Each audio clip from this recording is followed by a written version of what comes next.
All right, folks, after a couple of quick changes, we have made it back to Legacy Studios in East Liverpool, Ohio. Jimmy Joe Savage, the proprietor here, they do amazing work. And also, JT Higgins along for the ride tonight from East Liverpool Thermal Services. You know them well from the east end of East Liverpool. But right now, Ted Arnaud is on our news line, the AT&T news line. Lots to get to. Andrew Posner, who was supposed to be the labor secretary in the Trump administration, within the last couple of hours has withdrawn his name from nomination. He was expected to be under fierce questioning tomorrow when the Senate confirmation hearings would begin from Democrats who just didn't like his views on labor. He happens to be the CEO of a company that handles Hardee's and Carl Jr.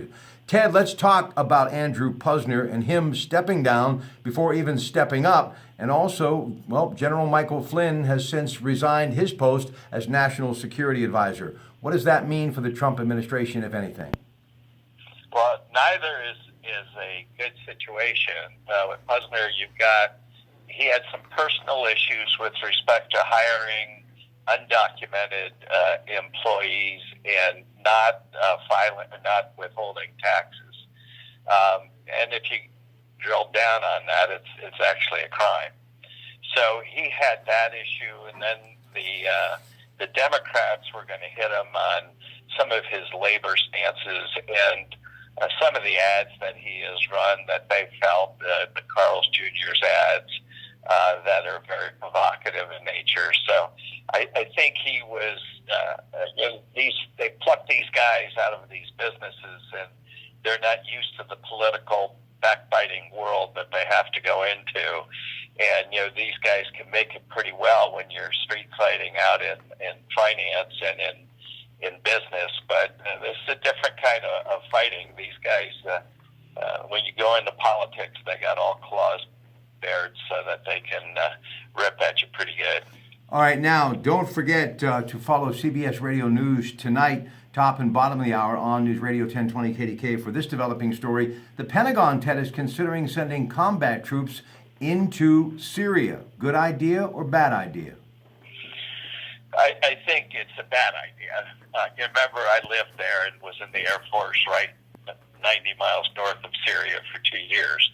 And I got there right after the 7-Day War, and it's a mess, will always be a mess.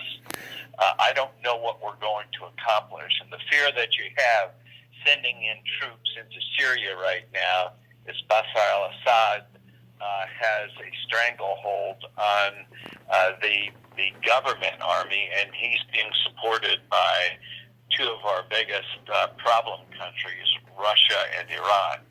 So when you send troops in there, nobody's even really sure who you're fighting, because many of the people who have been rebelling against Assad have joined with ISIS.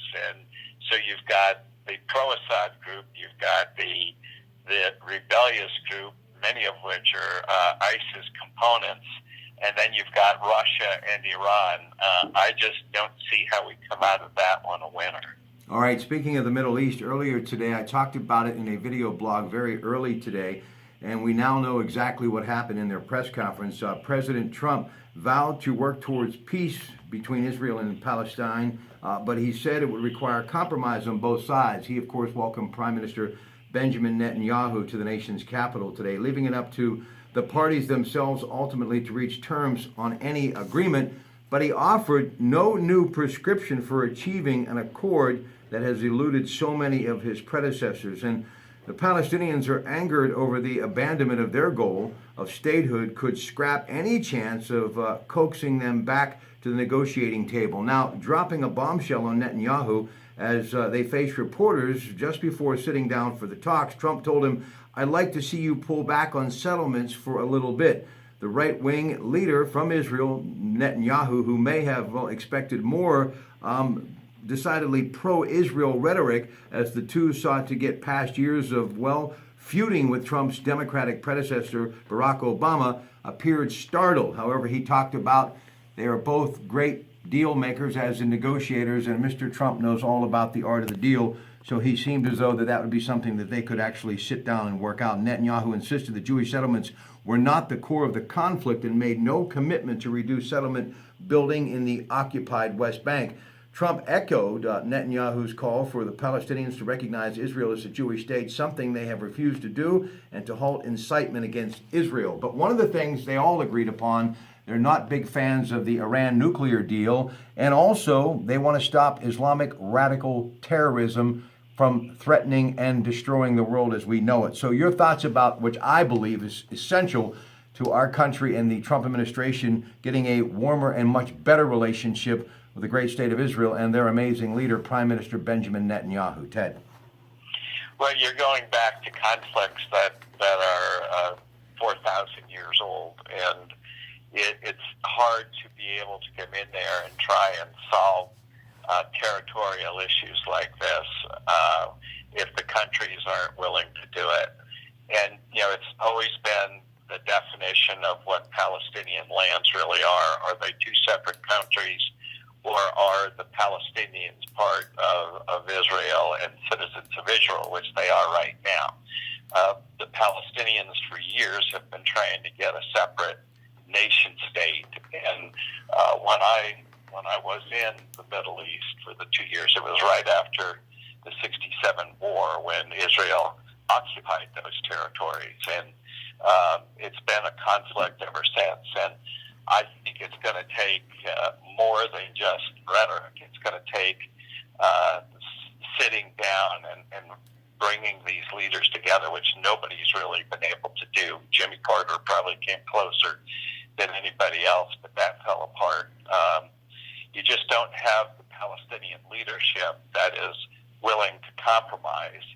And the Israelis feel that these settlements are important, not just for Israel expansion as their nation grows, but for defense of their territories. You're looking at a country that is extremely small and surrounded by enemies, or at least perceived enemies, and in many cases real enemies. But that's such a complicated world for Trump to go into right now before he really understands all the players. All right, you and I both have French-Canadian in our blood, and we're proud of it. And I like this Prime Minister, Justin Trudeau, who happened to be visiting the president earlier this week.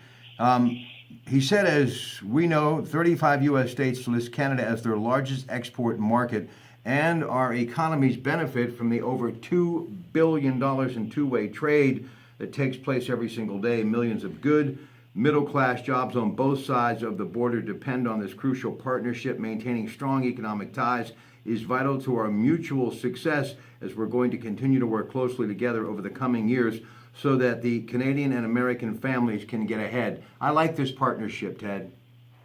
Well, it's our strongest partnership. Maybe Britain might be a little bit longer since Canada was at one time part of the empire, but we're so intertwined, really. Although sometimes you ask the Canadians if that's true, and they'll say no, and then you've got their own problems with the Quebecois who want to have a separate state in Montreal and Quebec, but that's never going to happen. So the ties are very, very important, and the economic trade is very important. And I think no matter what we call it, those trades and those ties are going to be there, irrespective of who the leaders are. All right, now I've learned so much from our mutual friend Dave Pasquale, who has done business with the amazing people that call their home Japan.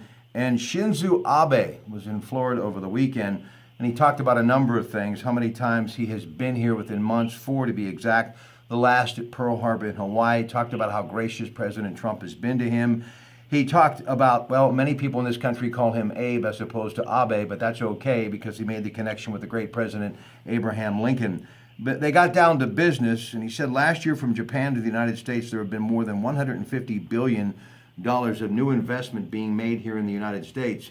And those Japanese businesses have created a large number of jobs. The mutually beneficial economic relations have been built by Japan and the United States. With President Trump taking on the leadership, I'm sure there will be major scale infrastructure investment that will be made, including high-speed rail. And I've been a big proponent of that, Ted, for a very long time.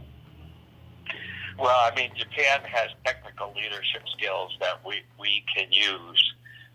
Japan has the might and muscle that we have that they not only can use, they have to use. Because while they've been building up their military slowly but surely, they are not in a position to compete with the Southeast Asia powers that are China and even North Korea in many ways would dwarf them when it comes to just the military. My guess is that Japan has such high technology that they would be fine. But we have a very, very close relationship with Japan. Unfortunately, it was edged in steel through war, and I think those ties, even though we were combatants, have brought two countries together that you would think could not possibly get together. But we have very, very close economic ties with Japan, and Abe certainly has many reasons that he's been here 4 times in as many months. All right, listen, we got about a minute to wrap this up, but I have to ask you about the recent news concerning Toshiba yesterday. Chairman steps down. They made that announcement at noon Tokyo time. $6 billion in losses and the future of some 4,500 jobs in our region with the great Westinghouse Electric Company. A lot of people are wondering what will happen because that happens to be their partner in the nuclear energy industry. Jamie Meredith from Heffron Tillotson on KDK Radio News yesterday said they could actually spin off Westinghouse into another company. But I also know from Jim Meredith on the weekend we were talking while he was hosting Heffron Tillotson, Your Money and You, that Westinghouse has a lot of contracts and they're going to be busy for a long time to come. And that's good news, and I'm a big fan of nuclear energy. If you can summarize within a minute your thoughts of that developing story. Well, I think the potential for a spinoff is not negative at all. I think the financial markets and the kind of contracts that Westinghouse has and the ability to get more contracts as our infrastructure starts to be developed and repaired. And if anybody thinks we shouldn't do that, just look at the dam collapsing in California. We have a tremendous amount of need for that kind of capability that they have. So whether they're part of Toshiba or spin off, I'm sure the equity markets would love to consume that kind of a deal if they do spin off. Ted Arnaud, my good friend, part of the Coons Market Black and Gold Sunday show, but he is always on point when it comes to stories that are developing in our world. Don't forget, many of these things that we're talking about tonight, throughout the night, CBS Radio News, Radio 1020 KDKA. Have a great night from Legacy Studios in East Liverpool. Good night.